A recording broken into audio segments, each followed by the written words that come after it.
ایک آدمی کے چلتے ابو ہریرہ نے درس ہی کو کیوں بند کر دیا؟ ایک آدمی ناراض تھا، وہ ناراض رہتا، حدیث سنا دیتے، درس حدیث آپ شروع کر دیتے، لیکن ایک آدمی کے چلتے ابو ہریرہ نے درس کو کیوں بند کر دیا؟ جاؤ یہ سوال، یہ کوسچن میرے طرف سے ابو ہریرہ کو کرنا۔ کہنے لگا اچھا ٹھیک ہے۔ مسجد میں پہنچ گئے، پہنچنے کے بعد کہا اے ابو ہریرہ آپ شرما نہیں رہے، چادر چہرے سے ہٹا چکے ہیں، اے ابو ہریرہ میں اپنی خالہ سے معافی مانگ کے آ رہا ہوں، لیکن خالہ نے ایک سوال کیا، کہا کیا؟ کہا پوری مسجد کے اندر جب میں ہی اکیلا ایک ایسا شخص تھا کہ میری خالہ مجھ سے ناراض تھی، تو ایک آدمی کے چلتے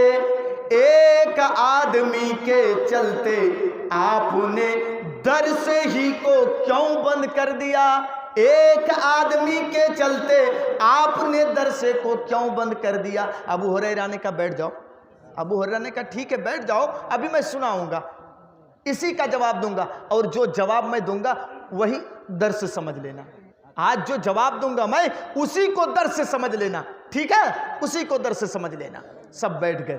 ابو ہریرہ نے کہا سنو، اللہ کے رسول جس مسجد میں خطبہ دے رہے تھے، غور سے سنو پرولیا والو، فرمایا ابو ہریرہ نے سنو، جس مسجد میں اللہ کے رسول خطبہ دے رہے تھے اسی مسجد میں میں بھی حاضر تھا، اور اللہ کے رسول فرما رہے تھے، کیا فرما رہے تھے کہ کسی مجلس کے اندر جہاں پر قرآن و حدیث کی باتیں ہوتی ہوں، اگر کوئی ایسا آدمی وہاں پر بیٹھا رہے کہ اس کے رشتہ دار، اس کے پڑوسی اس سے ناخوش ہیں، اس کے رشتہ دار اس سے ناراض ہیں، ان کے رشتہ دار ان سے ناراض ہیں، تو اللہ رب العالمین کی رحمت، اللہ رب العالمین کی گشیت اس مجلس کے اندر نازل نہیں ہوتی ہے۔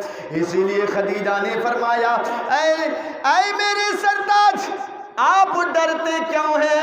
اِنَّكَ لَتَصِلُ الرَّحِمَ، آپ تو رشتہ داریوں کو جوڑتے ہیں، آپ رشتہ داریوں کو توڑتے نہیں ہیں، آپ رشتہ داریوں کو جوڑتے ہیں۔ اللہ کبھی آپ کو برباد نہیں کرے گا، اللہ کبھی آپ کو ہلاک نہیں کرے گا۔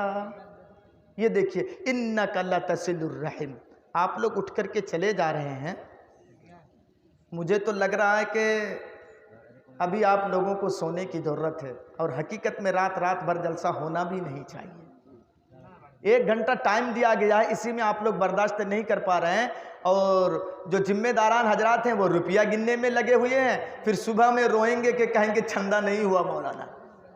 ایک چیز میں سناؤں، تھوڑا سا موضوع سے ہٹ جاتا ہوں، آپ لوگوں کی یہ چاہت دیکھ کر کے، یہ کیا کہتے ہیں کہ کمزوری دیکھ کر کے میں تھوڑا سا موضوع سے ہٹ جا رہا ہوں۔ کیا ایمان ہے ہمارے اندر بھائی؟